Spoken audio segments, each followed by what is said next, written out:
This is my friend's August garage. This is where I picked up the Citroen. As you can see, well, it's not a garage, it's a barn. It's an apple barn, proper barn. And you can see he's made it into like a museum.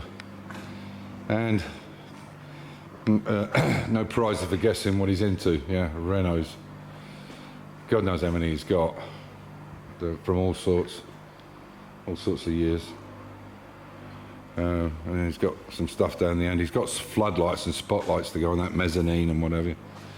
And but yeah, he just collects all kinds of stuff. It's amazing what he's got. And then, I mean, look at that. I don't even know what that thing up there is. That's an old 20 something. I don't know. He's got all sorts of, and then underneath here he's got a massive amount. See, Renault,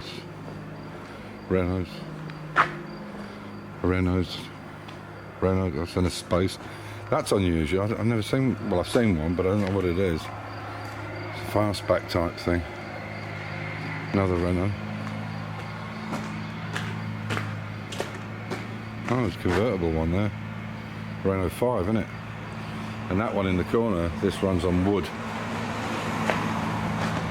So it's got a, it was probably during the war when they couldn't get gasoline or get fuel.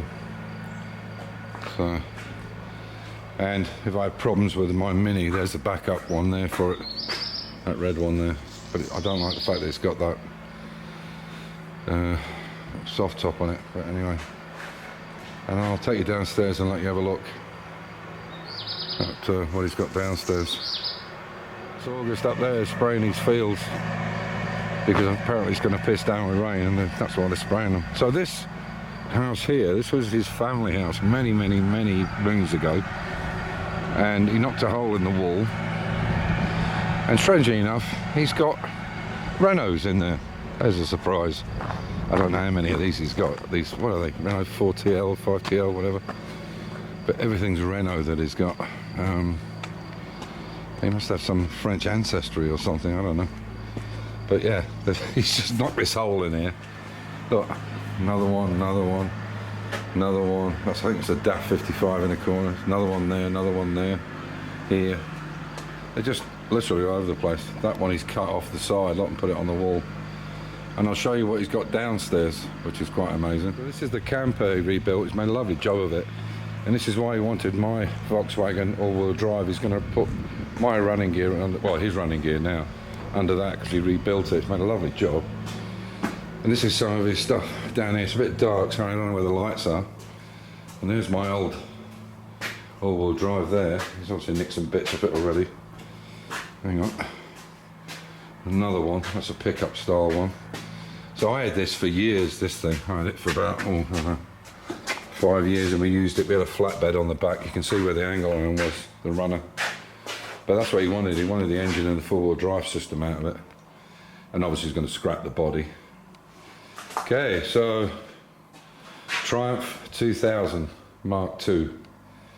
That's a Miata, as they call them in America, Mazda. I think it's an early one, that. That one over there is an aluminium panhard. And here's another one down the street a bit. You've got two Porsche. I think one's a 914 and then one's a 916, or they're both 914s, not sure. Don't know what that one is. But look at this Citroen. That's got to be from the early 20s, that. 27, something like that. Look at it.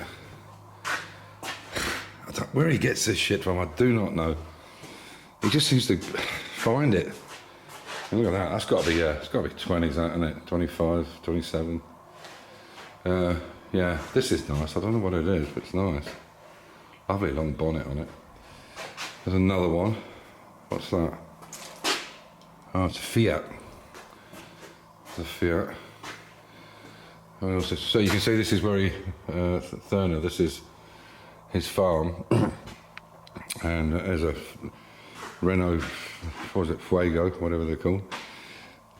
Now this bit here, it'll take a while for the lights to come on, but I'll just show you. So he's got some stuff stacked in here at the moment, but this was a cold storage. You can see it's quite big. Unfortunately, it's the only light that comes on. But I don't know if you can see, there's, no, hardly. But there's just engines and gearboxes stacked all the way around. Look at it, everywhere. Sorry it's so dark, guys. There's no other way I can film it. But yeah, not... Oh, no, you can't see it. And behind all them boxes, those Apple boxes, there's all engines and gearboxes. Sorry it's so dark, but unfortunately he's spraying the fields and he wants to get it done before it rains. So I'm not going to stop him. I mean, in farming you've got to take every opportunity you have. But yeah, some great old stuff, eh? Well, look at that. And that scuttle is canvas. Look at that, amazing. For it to be as complete as that, I mean, somebody would love that. And he sells it, and he's not extortionate either. You know, if it's going to go to a home and it's going to be done, he's very, very good. And yeah, is a Mark II, 2000 Mark II. I should think there's many of them around. It looks quite clean, actually. Is it complete? Oh yeah. Don't want a lot for that either, I don't think. But yeah, so that's what we traded. So we traded this. There was a back on it and I took it off, obviously. But I built that back onto it so it could slide in and out and extend. But he just say he wanted the four-wheel drive system off it, and that's what I did, a straight swap for the Citroen for that. So there you go.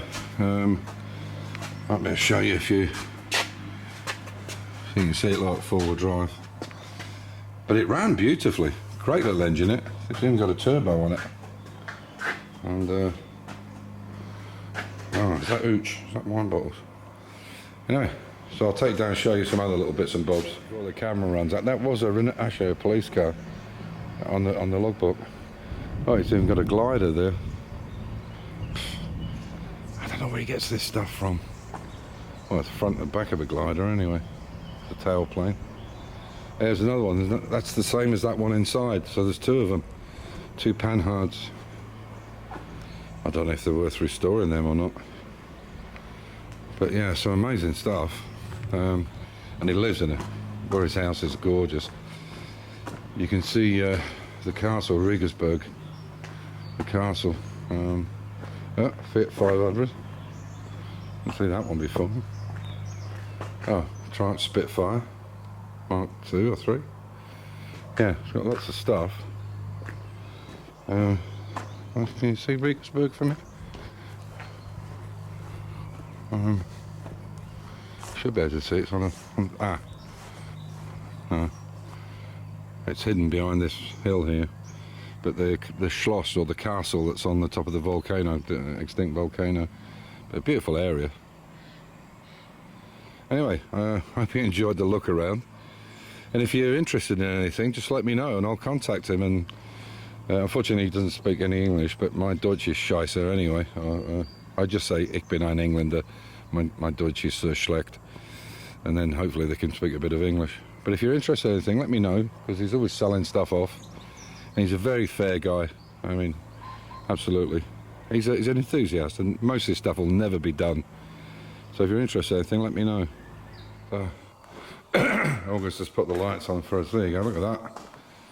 How nice is that?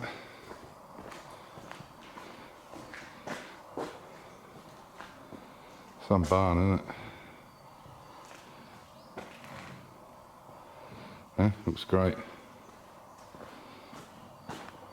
I'll show you old boys like me. Do you remember these, the microfishes? And it's full, all Renault stuff, look. How about that? God almighty, that's a blast from the past. Sorry, I don't know if you can see it very well with the coil stuff, part numbers. I remember these microfishes. Who needs a computer? Eh? Get that. And one quick one before I finish up. Very rare Renault. They didn't make many of these at all, but it's actually a production one. It's not a kit. It's not been made up that way. They were like that. With the open door. And they were called R4 Holiday. That's a rare model, that. Look at that, even the dash. Oh, it's done in like a phone. Wow. Huh? This is a car from probably pre-war, and why it's got that radiator grill. Well, radiator grill. It's a radiator from something. During the war, when they couldn't get benzene fuel, on the back of it's got a big burner. You put wood in it, and this converted it into a gas and went into the carburetor. But look at those headlights on that; they're beautiful. And that screen would fit probably perfect. And it's a bit narrow maybe, but I can make one anyway. But I love those lights. But when I asked him how much you want for them, he just laughed at me because he knows exactly what they're worth. So there you go. The joys of classic car ownership and collecting.